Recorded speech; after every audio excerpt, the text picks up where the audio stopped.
Hola, muy buenas a todos, oyentes. Bienvenidos a mi podcast. Y hoy hablaremos con un invitado muy especial, don Juan Rivero.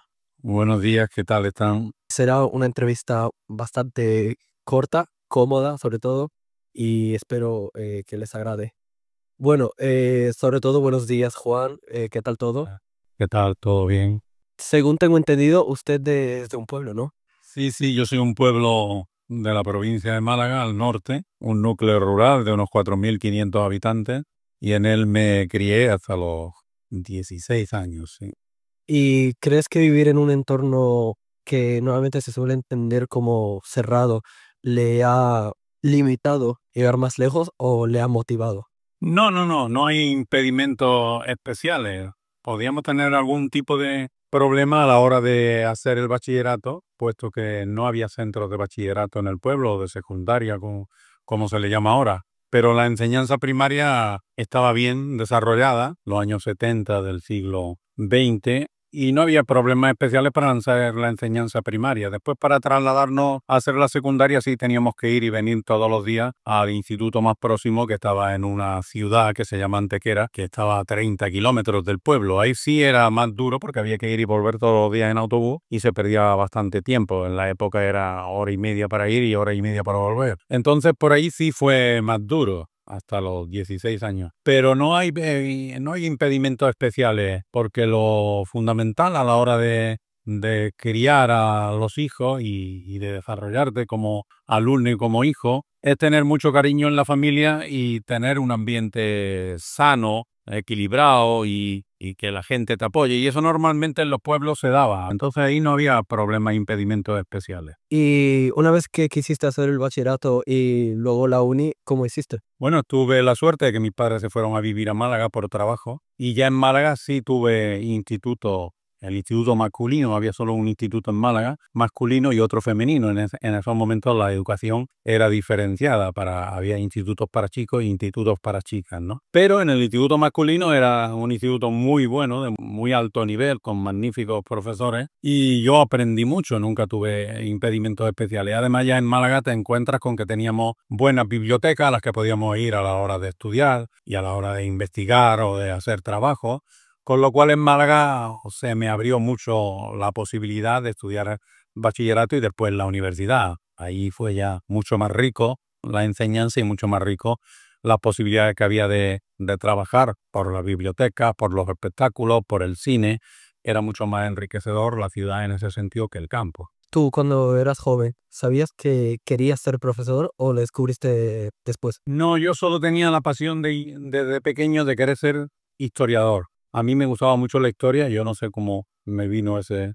La verdad que no tengo recuerdos de por qué me venía a mí eso. Quizá porque mi padre me hablaba mucho de temas históricos, le gustaba mucho la historia y a mí se me grabó eso en la cabeza inconscientemente y me gustaba mucho la historia, leía mucho por mi cuenta y eso fue lo que me hizo encaminarme hacia el mundo de la historia. A mí la historia me gustaba desde pequeño. Y yo, a la hora de elegir luego en secundaria, en el bachillerato, tenía muy claro que yo iba a irme por la historia y por la investigación histórica, sin saber siquiera que yo iba a terminar como profesor. Ya más adelante me di cuenta, estando en la universidad, que no se podía vivir de la investigación, con lo cual tuve que ver que para poder dedicarme a lo que me gustaba, la labor de investigador, primero tenía que ser profesor para poder ganarme la vida como profesor. ¿Y crees que actualmente sí se podría ganar la vida, por así decirlo? Como investigador, sí, en España es muy difícil y con los actuales gobiernos prácticamente imposible. Desgraciadamente, los mejores cabezas se tienen que ir al extranjero y eso está llevando a que haya un empobrecimiento intelectual de España.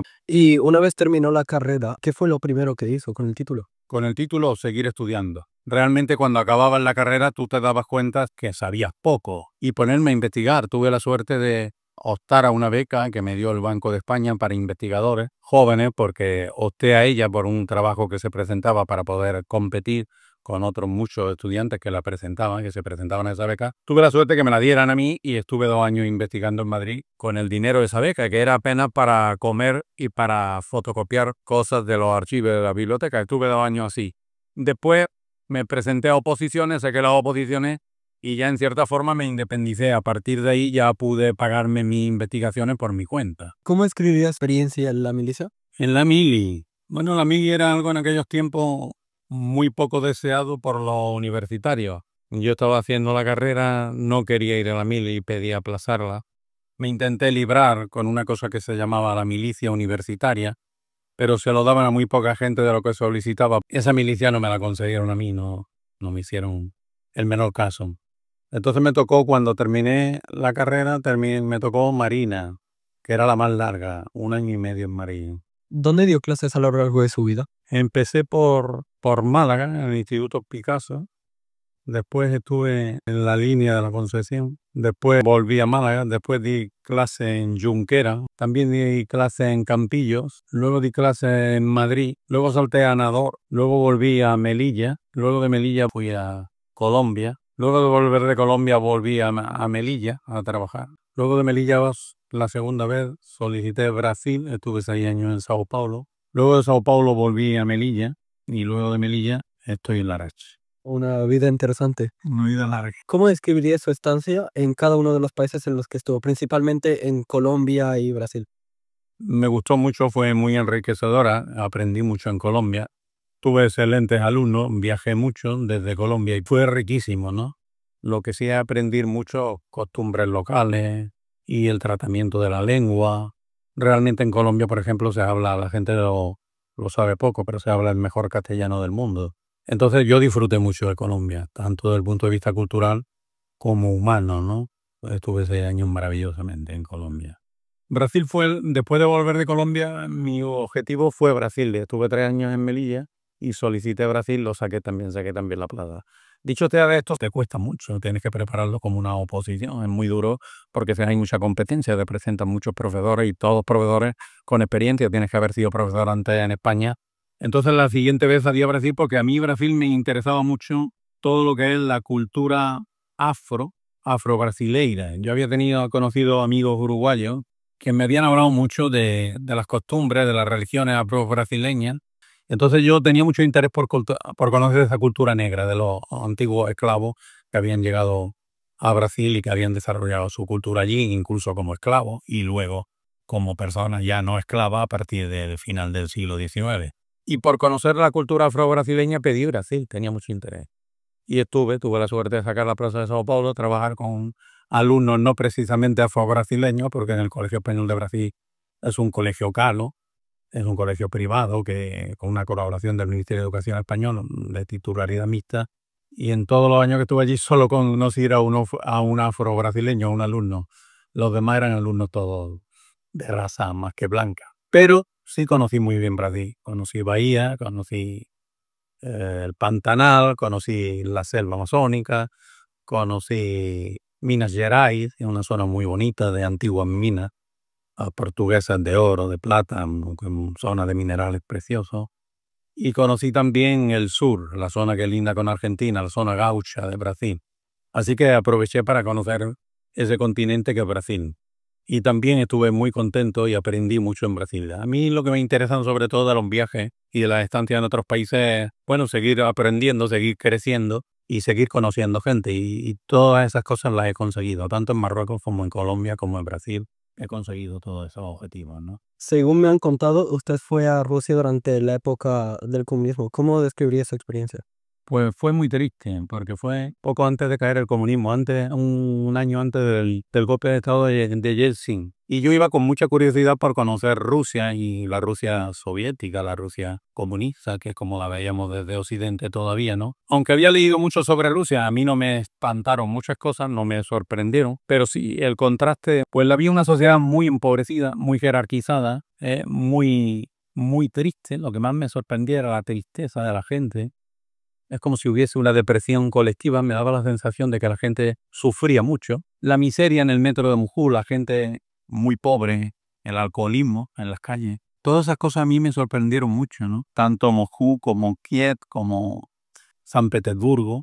La ciudad más bonita, la que más bonita encontré fue San Petersburgo por el colorido, las calles son de colores, los edificios muy coloridos, me llamó la atención. Y yo me temía que aquella sociedad no podía durar mucho porque veía unas colas inmensas incluso para conseguir tabaco, pan. Y efectivamente, sin yo haberlo calculado, yo decía, esto no puede durar mucho así, esta sociedad tan triste, tan deprimida. esto no puede durar tanto tiempo, porque la gente o muere o esto llega un momento que hay una explosión social. Y no me equivocaba. Al año siguiente fue el golpe de estado de Yeltsin cuando la sociedad rusa un poco despertó. ¿Usted está conforme con su vida y qué ha hecho a lo largo de ella? Pues sí, yo siempre he estado muy conforme con lo que he hecho. Mi principal lema desde que empecé a estudiar, y además mis padres me lo decían, es que fuera feliz y hiciera aquello que me gustase. Por tanto, haciendo lo que te gusta, que desde el punto de vista de los estudios, no te vas a equivocar porque vas a ser feliz haciendo aquello para lo que tú crees que tienes capacidades y en lo que tú te has hecho tus mejores propósitos, tus mejores deseos, ¿no? Hay que vivir con propósito, hay que tener un propósito de vida, saber qué se quiere hacer. Es difícil a veces, pero si te dejas guiar por tus ideales y por tus buenas intenciones, intentar ser lo mejor que puedas en cualquier oficio, en cualquier profesión, es la mejor guía. Ser bueno en tu profesión, en tu oficio y en aquello que te guste mucho, que te apasione, ¿no? Aquello que realmente te haga levantarte cada día y estés entusiasmado con esa búsqueda, con eso que te interesa y que es tu faro, tu guía, ¿no? Y eso me permitió, pues, no solo hacer historia, economía, sino además hacer un doctorado, publicar 6 libros, publicar muchos artículos. Yo siempre he sido feliz trabajando en lo que me ha gustado, que es la historia económica, la economía. Y por eso estoy muy a gusto con haber hecho todo lo que he hecho. Y como última pregunta, y es, ¿qué consejo le daría en general a alguien en la vida?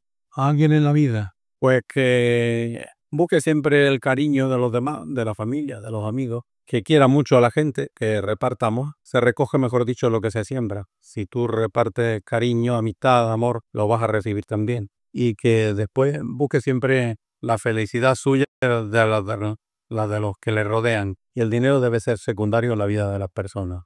Nunca se puede poner el deseo de ganar dinero, de acumular riqueza, por encima del bienestar personal, familiar o de los amigos. Primero deben ser los amigos, la gente que rodea tu sociedad, tu país, y luego en un segundo lugar el dinero y otro tipo de ambición. Muchas gracias por acudir al podcast y espero verle dando clases en un futuro y siguiendo, Inshallah, inshallah, tenemos que estar aquí. y siguiendo impartiendo su conocimiento porque es una persona que tiene mucho que mostrar. Muchas gracias, señora Badacho, muchas gracias.